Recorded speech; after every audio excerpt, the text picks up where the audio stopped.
parcours de maman célibataire, franco-espagnole, puisque la loi ne permet toujours pas de faire un enfant en solo en France. Et donc j'ai passé la frontière pour d'abord congeler mes ovocytes quand j'avais 36 ans, et puis ensuite à 40 ans pour faire un enfant.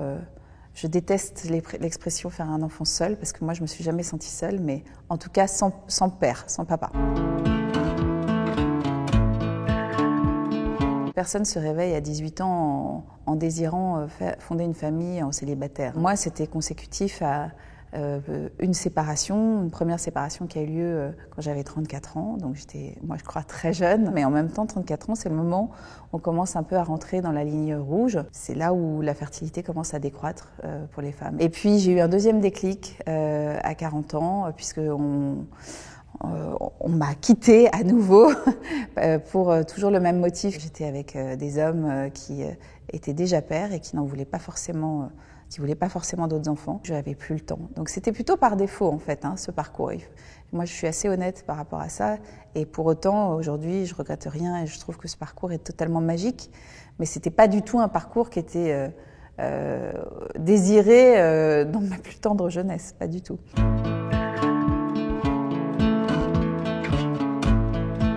La vitrification d'ovocytes, en fait, l'objectif, c'est de préserver la fertilité de la femme. Ce qui est merveilleux dans ce procédé, c'est que vous pouvez congeler vos ovocytes, par exemple, à 30 ans, c'est-à-dire plonger dans l'azote à moins 196 degrés, et vous pouvez les ressortir à 40 ans, ils ont toujours 30 ans. Moi, c'est ce que j'ai fait, mais moi, j'avais déjà 36 ans. Aujourd'hui, je recommande à toutes les femmes jeunes qui n'ont pas d'amoureux, ou on va dire pas d'amoureux suffisamment stable pour envisager de fonder une famille, de préserver leur fertilité, parce que c'est un patrimoine extrêmement précieux. Je pense que c'est très important d'en parler, et je pense que c'est très important que les femmes prennent connaissance de leur horloge biologique, de leur corps. Après, elles décident de ce qu'elles veulent faire.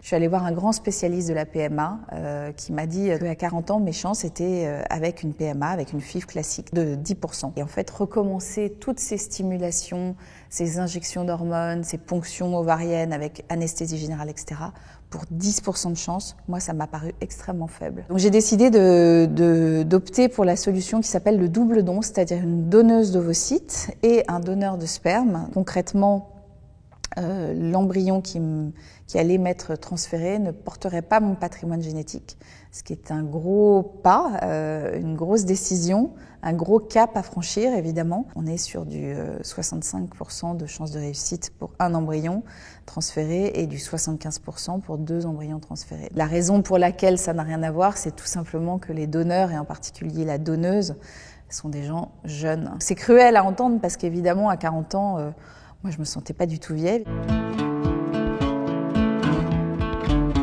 Moi j'ai de la chance, je me suis jamais sentie seule. Mais bon, peut-être que je suis très chanceuse d'avoir des proches merveilleux. Et parfois, je dois avouer que j'ai pensé que c'était même peut-être plus facile d'être seule pour prendre des décisions. J'ai pas douté, je pense qu'il faut être très très accompagné. Moi je me suis beaucoup fait accompagner de thérapeutes en médecine douce, ostéopathie, acupuncture, psy, aussi des massages. C'est encore un budget. J'avais décidé que mon corps allait être vraiment mon ami. Le premier message, c'est un message aux femmes qui sont plus jeunes que moi. Il faut qu'elles soient très conscientes du temps qui passe, sans pour autant en faire tout un plat, mais juste être consciente que l'horloge biologique est très sévère. Le deuxième message que je voudrais passer, c'est un message, on va dire, plus général, à savoir qu'on peut avoir toute forme de famille et sans être stigmatisé, et je pense que moi j'en suis la preuve. Autour de moi, tout le monde accueille mon modèle extrêmement bien. Aujourd'hui, je pense que la société est prête à accueillir des nouveaux schémas familiaux, et ça c'est génial. Et puis j'ai un message à faire passer aux hommes. Ils savent très bien que le temps de la femme est compté, contrairement au leur. On n'est pas sur le même pied d'égalité, mais justement la monomaternité peut faire en sorte que nous soyons actrices de nos vies et non pas spectatrices.